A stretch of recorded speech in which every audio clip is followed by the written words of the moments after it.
My name is Harry Bezos, and I chose to be here for all the people across the world who have been misplaced and harmed due to natural disasters such as floods and wildfires.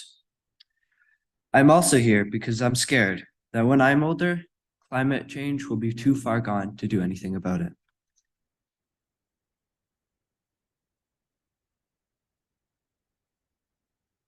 All right. Sorry. Sorry. Yeah, that's good. You're good now. Come. You'll have to turn her mic off. Come to the this one now. Sorry about that. Hopefully everyone can hear me. My name is Ireland Green, and I'm here because people are worried. Climate change seems like too big of a problem for me. I'm a very positive person, so I think about what I can do for the planet. So I walk to stores and places in my neighborhood, and I try to use public transit all the time, or as much as I possibly can. I spend at least an hour outside every day, and I use public transit. I've already said that. As a young person, everyone knows how much you need to use technology. So I love Apple products, and I research about them a lot. So recently, Apple, during their event in September, they came out with their first carbon neutral product, which was the Apple Watch Series 9 and Apple Watch Ultra 2. I am a proud owner of an Apple Watch Series 9, so I'm very proud to own their very first carbon neutral product. And yeah, climate change is a big problem, but I think we can all help by keeping it in our minds and thinking about, as a people and as a planet, what we can do about it each day.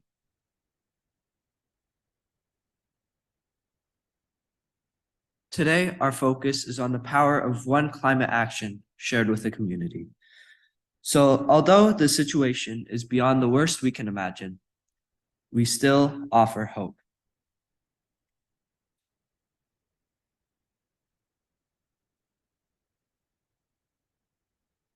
Harry will now light community candles.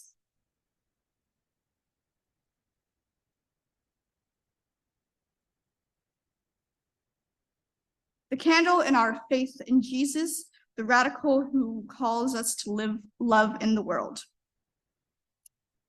The candle of affirmation, whose light draws in the circle wide. The candle of reconciliation, lighting a path to healing and mending broken covenants. And lastly, the candle celebrating diversity, highlighting our commitment to becoming an intercultural church.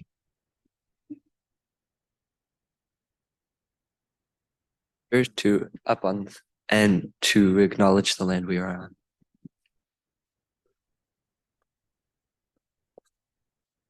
Mic adjustments. So, is it working, Mike? I think so. Can you hear me? Good. Okay. Well, today we're going to be gardening after the service, those of us who are involved with the church and can. And I'd like you to take a moment just to think about that beneath our feet, after the human created things, there's soil and dirt and eventually rock. And we often think yuck soil, but within those soil are millions of microorganisms, and we need to love these because we are mostly made of carbon, oxygen, and hydrogen. Without carbon, we can't grow or repair the parts of us that are broken. And without oxygen, we cannot create the energy we need to sing and breathe and move. And without hydrogen, we would not have water. And then the broken cannot be taken away, and the good cannot be brought in. We would not be quickened with life. There are no new supplies of any of these on the planet.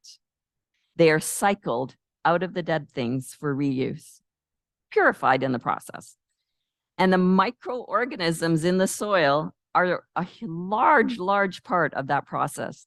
They are the ones that take apart the old and release the pieces to begin life again. We are nothing without soil. We are nothing without water.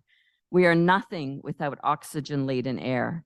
And without plants, for our air, we would asphyxiate. We now think about those who walked here before us, the Chippewas of Georgina Island and other Anishinaabeg nations, the Mississaugas of the Credit River First Nation, and the Huron-Wendat before them. They noticed when the planet was sick. They noticed when it was being overused. And they made arrangements with each other, like the dish with one spoon treaty, to ensure it did not fail them or the next 7 generations. We grieve because we tried to remove these people and the wisdom they carried, and we have stolen for ourselves the portion of the 7 generations beyond us without care or thought. We are thankful that the people indigenous to this land are still here, and we can commit to doing what is needed to reconcile with them and with our planet.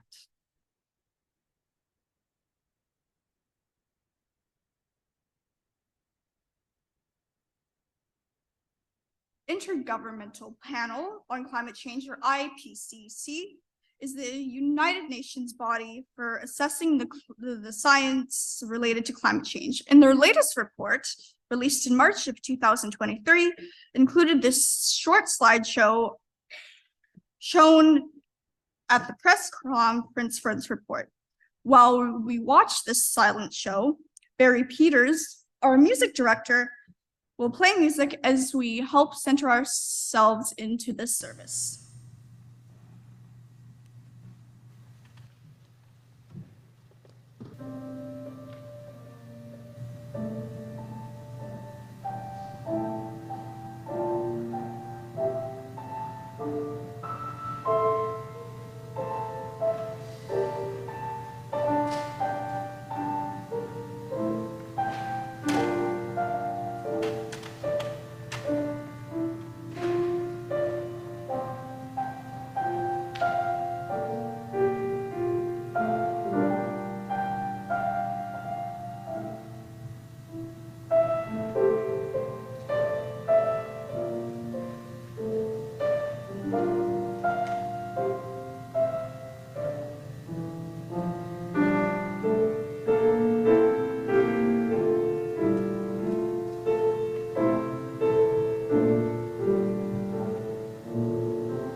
Now, if you could please read the bold parts of this poem that we have written about our climate situation.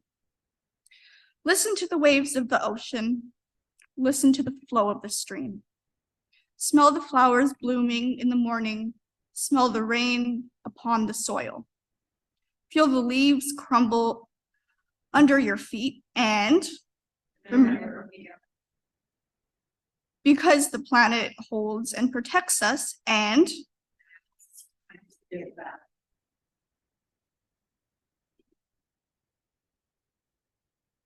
We will now sing "O Beautiful Gaia." The number is 41, and it can be found in a book that looks like this.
Esther will now share her message with us.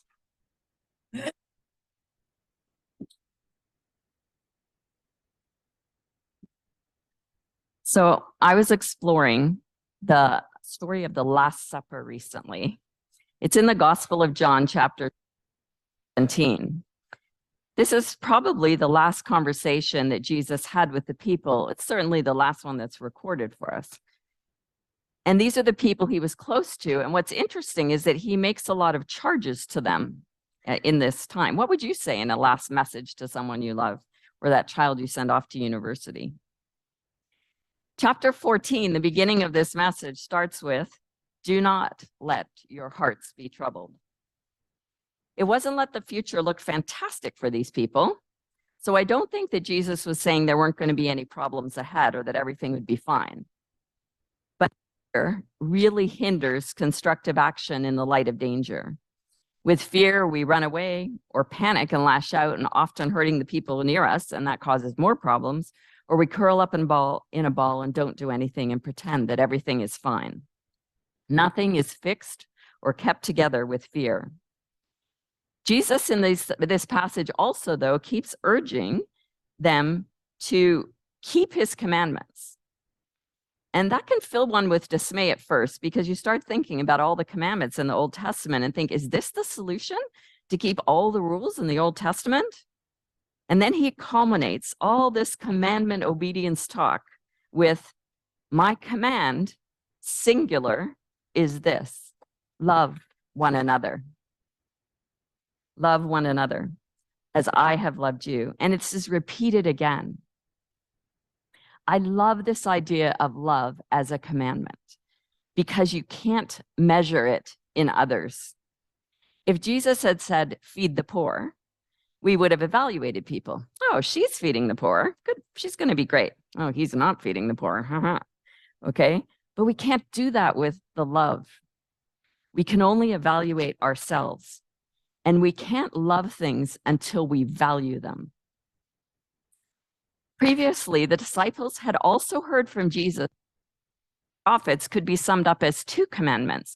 And now he seems to collapse those even more. If you love me, you will keep my commandments. And this is my commandment, that you love one another. They have also heard the parable of the Good Samaritan, when Jesus explained that love your neighbor concept includes loving your enemies. This is a far-reaching love for the other.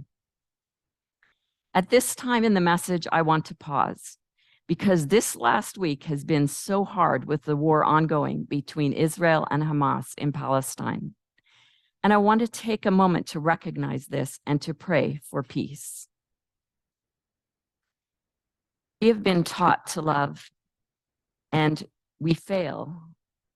Our dancing and music, parents, and this slaughter by Hamas in Israel, some reason that goes so contrary to our thoughts. We are afraid that that situation is going to inspire more hate, for hate breeds hate. And we are afraid that the reaction will be such that more innocent parents and children will die. We are worried that food and water will be denied them. Electricity and warmth will stop keeping the old and young alive. That travel through dangerous territory in short time spans will make the desperate abandon the weak. And that those who cannot move in time will be crushed in bombed homes. Please bring wisdom to those making decisions. Please remove our people who are evil. We long that love could somehow be woven into hearts with power. Love for the other. Let peace that is long lasting come to these 2 nations, so that war and murder are no more deemed solutions to problems, and so that fear is not what drives. Help us to love each other all over this world. Help us to not be afraid. You may wonder why we are seeing this slide. I grew up in a jungle. It looked like this place, dark and dense, but deeply filled with life in every niche and notch. This is as close a picture as I could find to what I remember of a rainforest. These species are disappearing at an alarming rate, and that means that the pictures are disappearing as well. Do not be afraid, but know it. The biosphere is disappearing. And when we love the other, we need to love these spaces and the life in them. In a description of a book by Vaclav Biosphere, What We Have Taken from Nature, we find this statement: the biosphere, the Earth's thin layer of life, dates from nearly 4 billion years ago when the first simple organisms appeared. Many species have exerted enormous influence on the biosphere's character and productivity, but none has just transformed the Earth in so many ways and on such a scale as humans, Homo sapiens. This diagram, found in his book, illustrates two things just looking at mammals on the planet.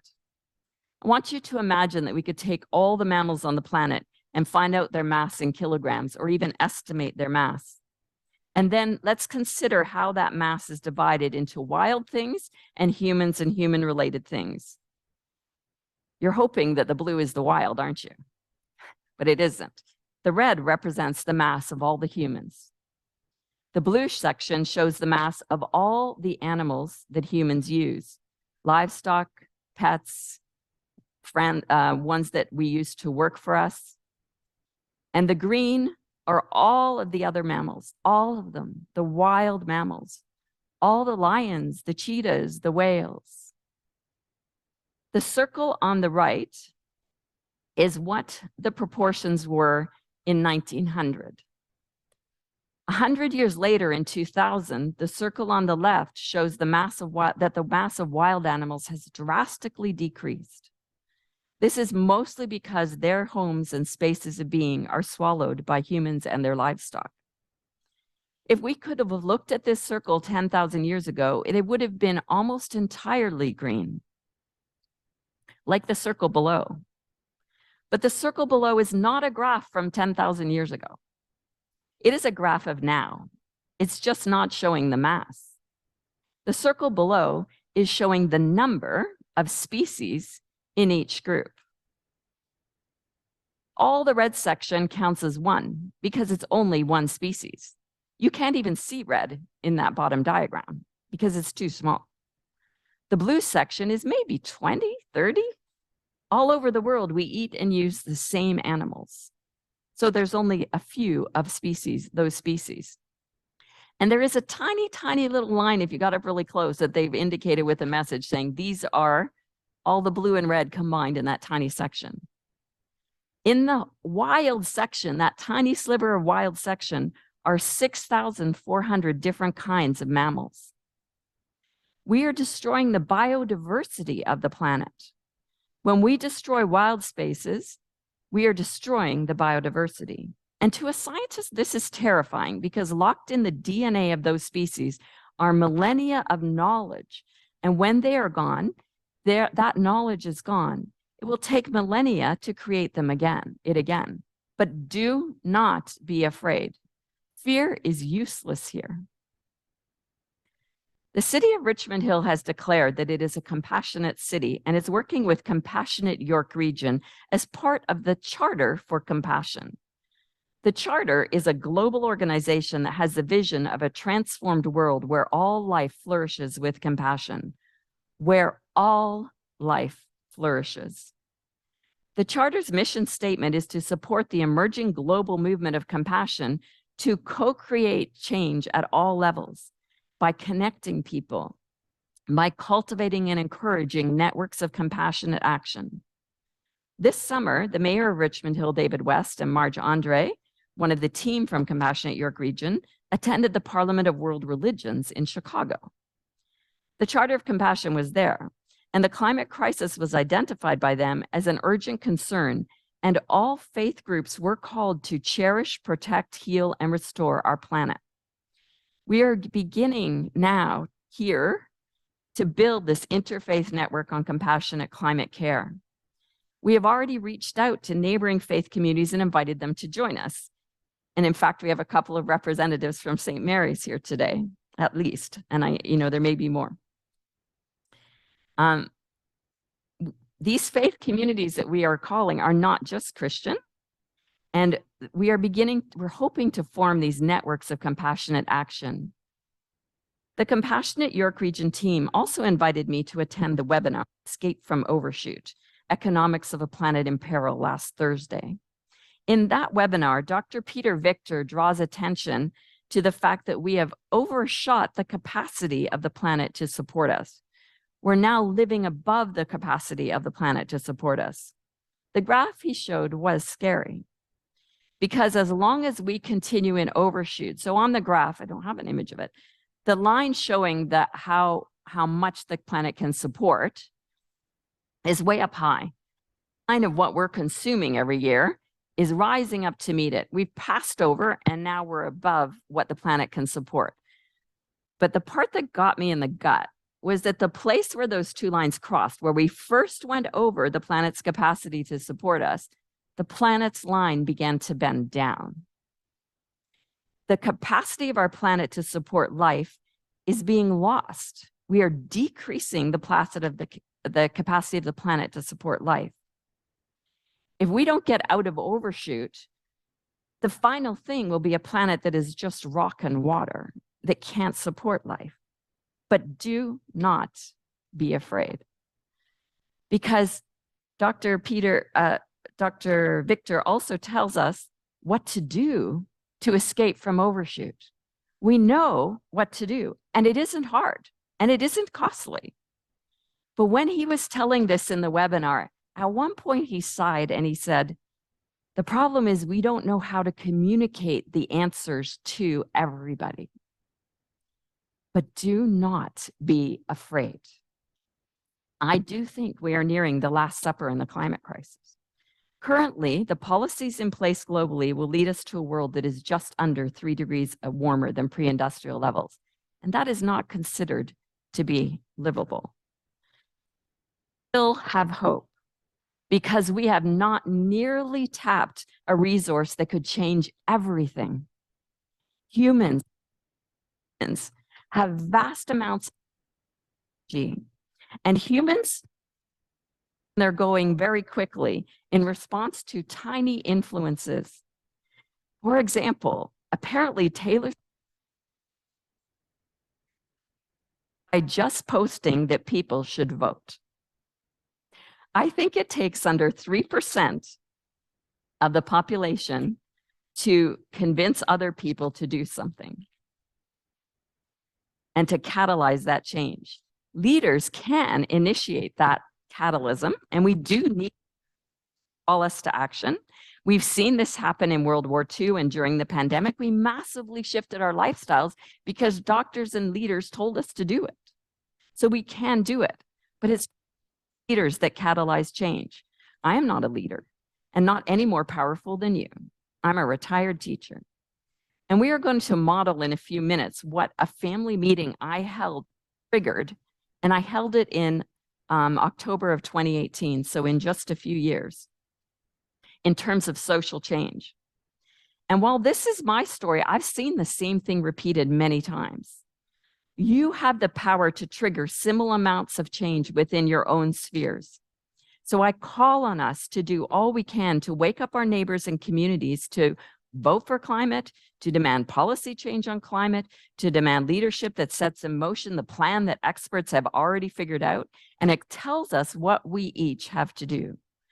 I think people are ready to do things. In fact, studies show that people say the reason they're not doing things is because nobody has asked them. We just need someone to tell us what to do. Ask an expert to join you in that, and then to help you figure out what your step and lifestyle changes are. But a lot of it is just about gathering people to meet, just like me calling a family meeting. Even on the Richmond Hill site, Richmond Hill has already decided what we have to do in Richmond Hill. All the instructions are there. We just need to get people to go look at it. And once you've done that, tell your family to go and do it with themselves. You'll see in the illustration we do that my parents acted on that, and that started a whole set of change as well. This swinging social change, it will work. It's what the IPCC is also calling for. And as you do it, remember, peace I leave with you, Jesus says. My peace I give you. I do not give to you as the world gives. Do not let your hearts be troubled, and do not be afraid.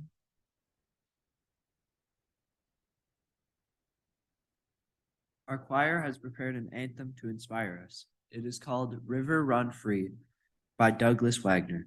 We will now turn it over to them.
mighty sea.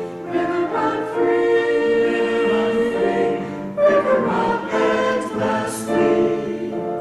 Oh river run free.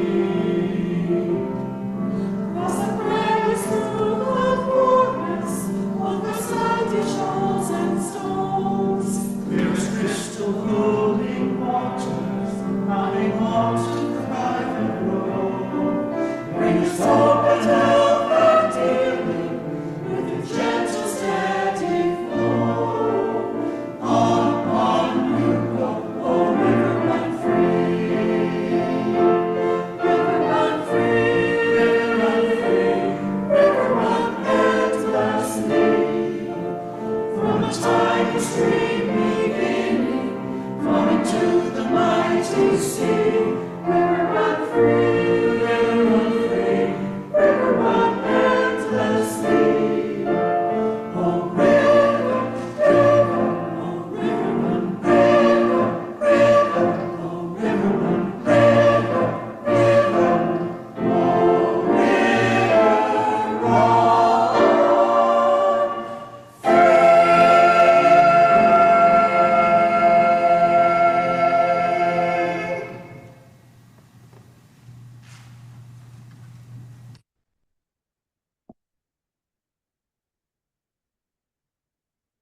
The choir did a really good job. One action completed in a community of people spreads effects across and throughout the community. It's easy to say, but we would like to illustrate this visually. Harry and I will help facilitate this while Esther explains what's going to happen.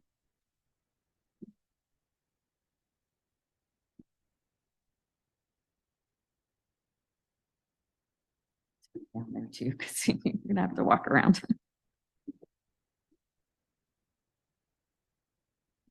We left it down. Please don't get tangled. Okay, so we're trying to follow what happened after. So all the statements that are on this visualization are real things that happened during my climate journey. And I'm going to start the ball rolling by reading the end of the string with this literal ball of yarn. And the first action I did was called family meeting. Okay, I'm going to unwind this for a minute.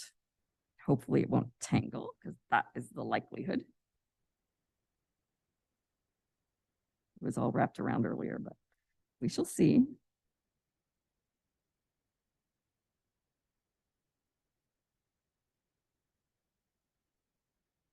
I love untangling things.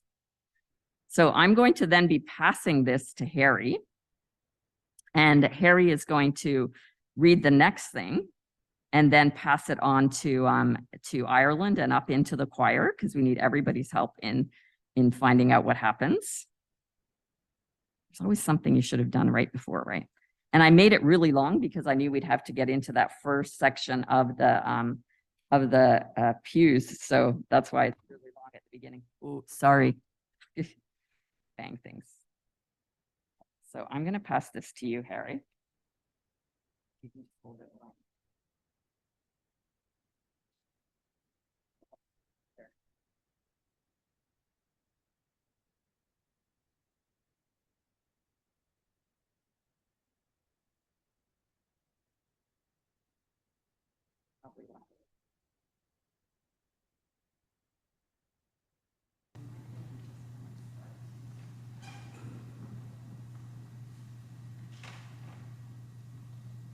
You may end up doing this as well, because we're going to ask that when you get a tangle, you untangle that section and find the next one. So watching me is maybe a good experience. Oh, we're getting there. And it's amazing how long this goes, and so we'll see how far it goes. This is all being videotaped as well, so they're videotaping forever and ever my ability to untangle strings. Okay, one more. This is me liking to do wild and crazy things. Keeps life interesting. Okay, we're almost done. Now, sometimes you may find that you get to a nexus, and that's what's happening right here. So Harry, this is going to be yours. And you can pass me the one for the choir. I'll just look at these and pass them back to you. So you go ahead and read yours. That one, thank you. Commitment to call for action, place. Commitment to call for actions in place of influence. Places of influence. Okay, good. So now we're going to move. This one's going to go to the choir. So I'm just going to get it free. Who's going to be first?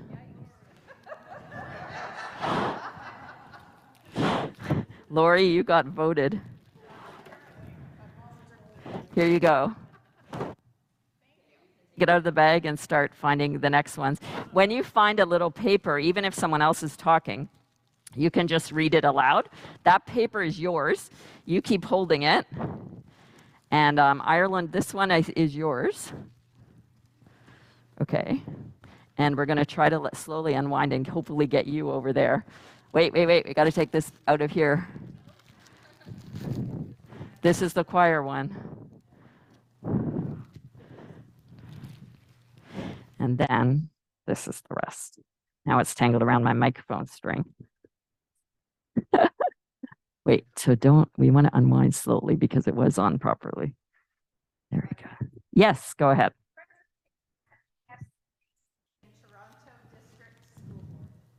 Did you ever read yours, Harry? Yeah, you can take it out of the bag, unwind, see if you can find a paper, and once you read it. Okay.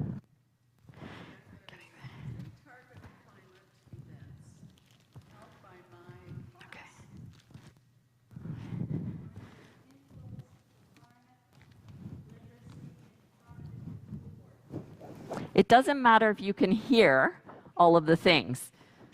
It's just about seeing how they spread.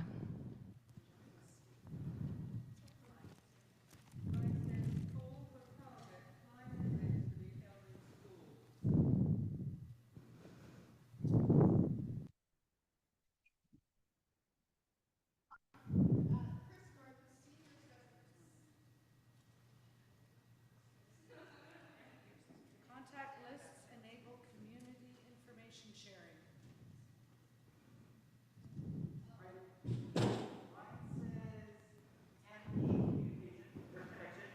Carolyn, you're going to be getting one from Carolyn.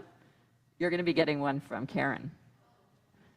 So that's got to go back, yeah.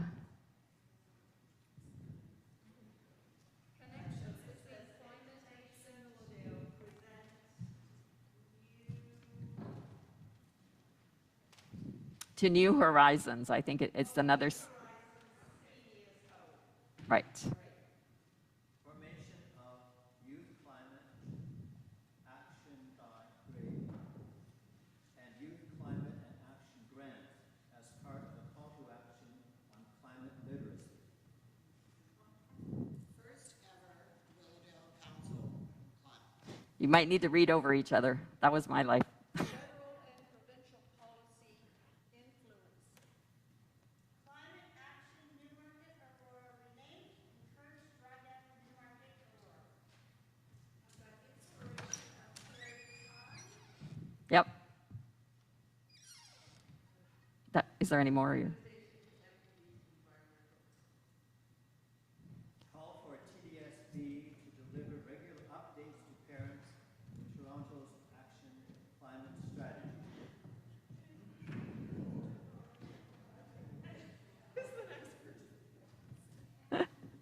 Oh, you keep yours in the choir. You have to double back on yourselves. You'll have to double back. I think that there'll be enough.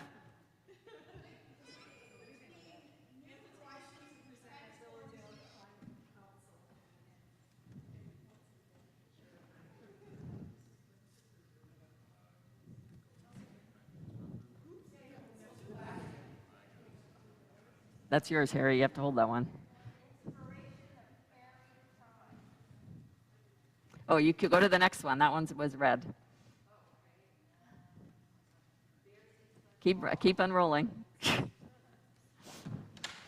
You can hold the carry tie one and pass the next one on to David.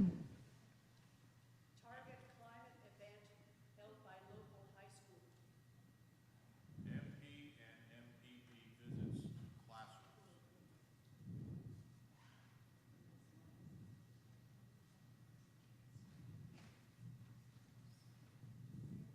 There's also one happening back there. It's happening quietly.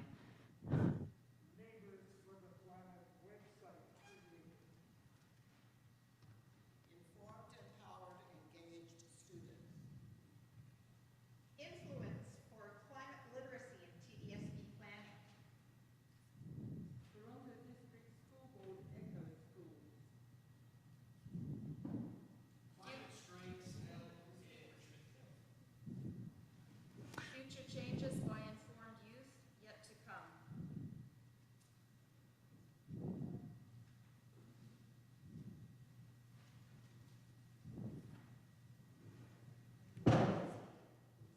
There's still quite a big ball in the middle back there that's getting unrolled.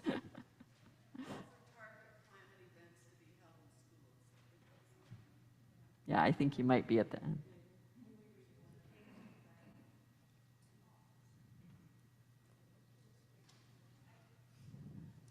Wilhelm, are you still going? You still have things there? Application for federal grant for climate center in Richmond Hill.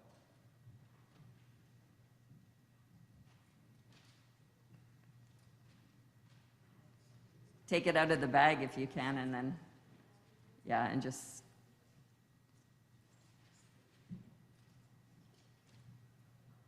Are you at the end of that string? Is it Barry? Or is there more on that string? Oh, you got to keep unrolling.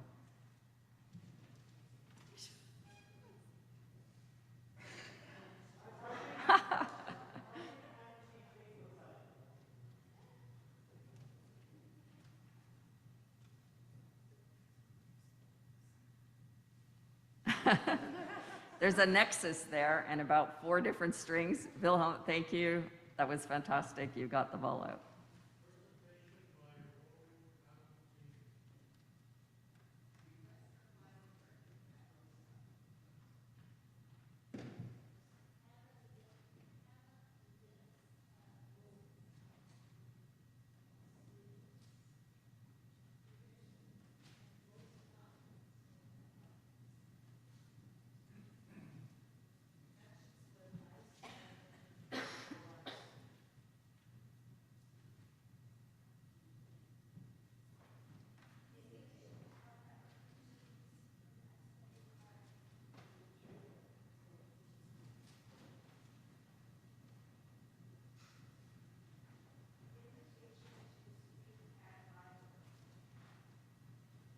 You may have to double back if we don't have enough people.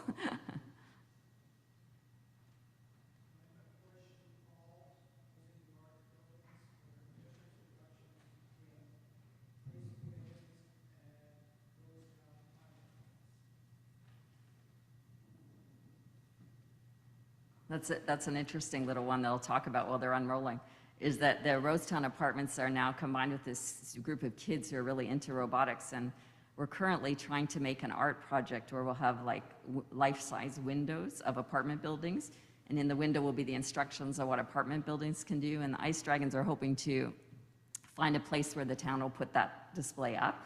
So they're drawing 6 of them, and we're drawing 2 or 3 of them. So it's just nice. It just keeps going.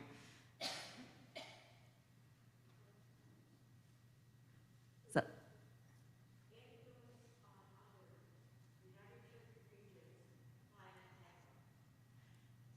and, you know, I know time is the essence, so we'll kind of let that continue unrolling. Once it's done, I'll signal and just like pass it back to the front or try to get it up here. Don't worry about sorting it. It's okay if it's all untangled.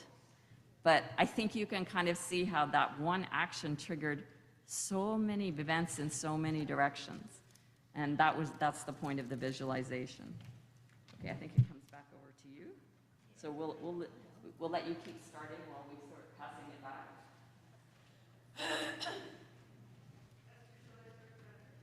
Yeah, you can start gathering it. I'll leave this here.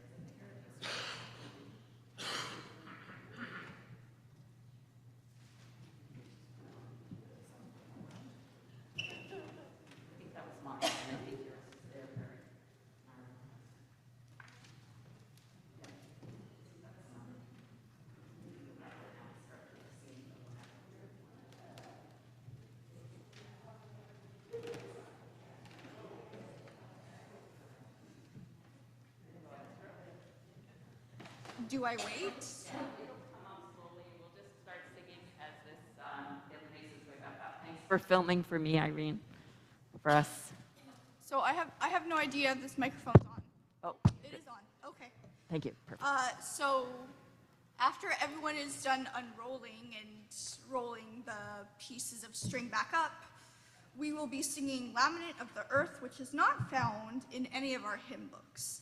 The words will be projected on the wall or through Zoom for you. It is written by Shirley Arena Murray.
Around the sanctuary are sheets with the commitments we have made last year for climate actions in 6 different key areas. They are titled Transportation, Planting, Food, Buildings, Talking about Climate, and Consuming Less. Rather than making a new commitment, we would like you to talk to other people about what you are doing and what they are doing. For me, I am most interested in transportation. So public transportation, I use it a lot of the time, and taking the bus or walking, I think it's better for the environment because you're not putting so much CO2 into the atmosphere. Also, when we talk about that, we also can talk about the whole idea of electric cars. So for example, Teslas. So Teslas are electric cars and they're very quiet and they don't run on gas, which obviously pollutes the air, which does commit to climate change, which we don't need any more of that.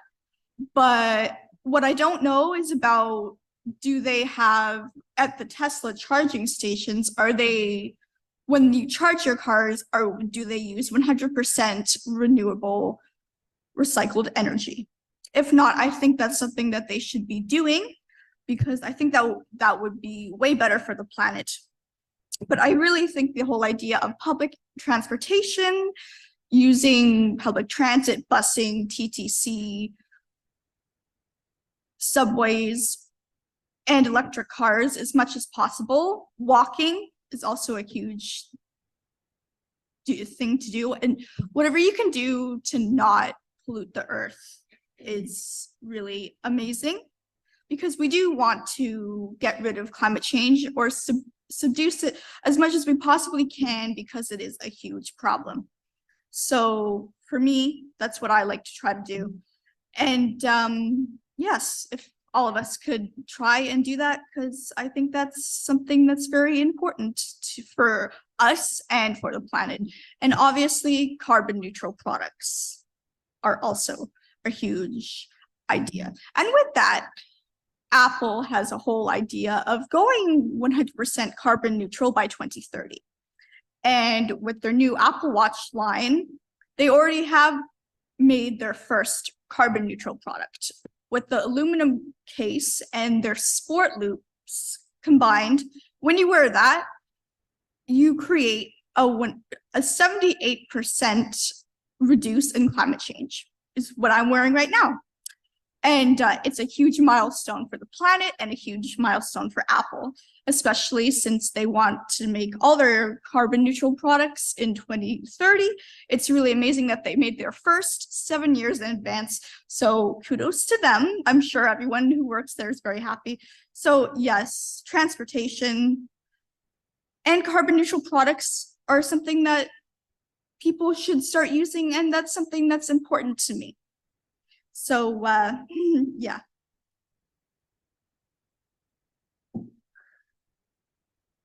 After the blessing and postlude, please choose one of the key areas to join. The one that matters to me the most is food. We hope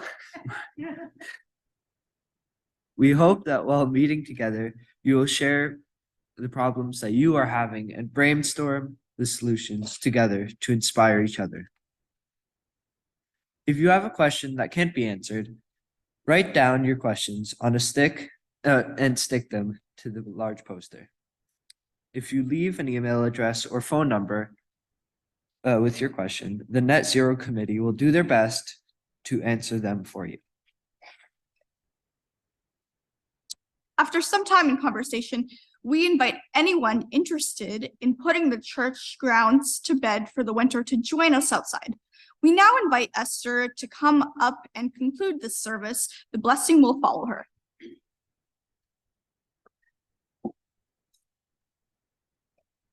It is awesome.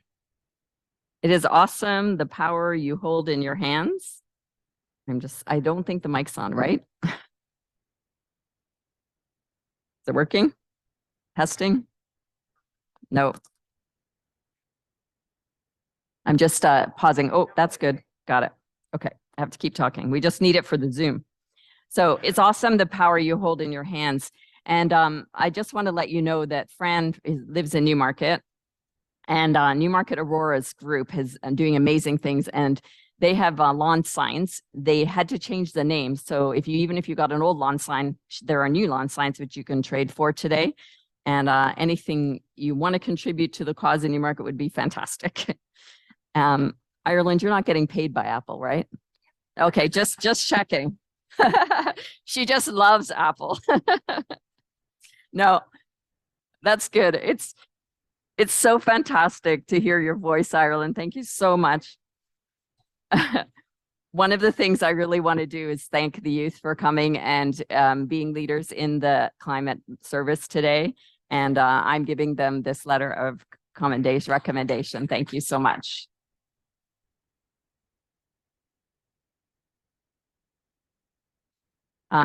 So today after the service, drop your stones in the pond by talking to people at some of the locations. You can choose your own. Harry will be at food. And if you can, join us outside and we can continue the conversation as we turn over the flower beds for the winter.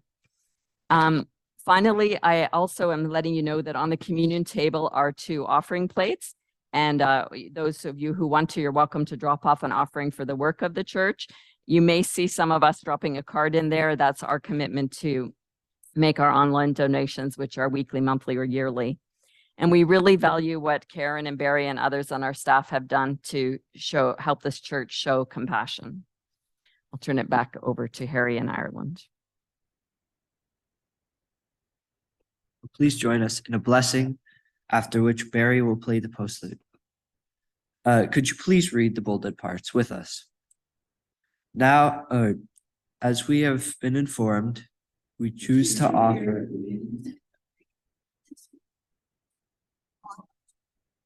as we have been informed.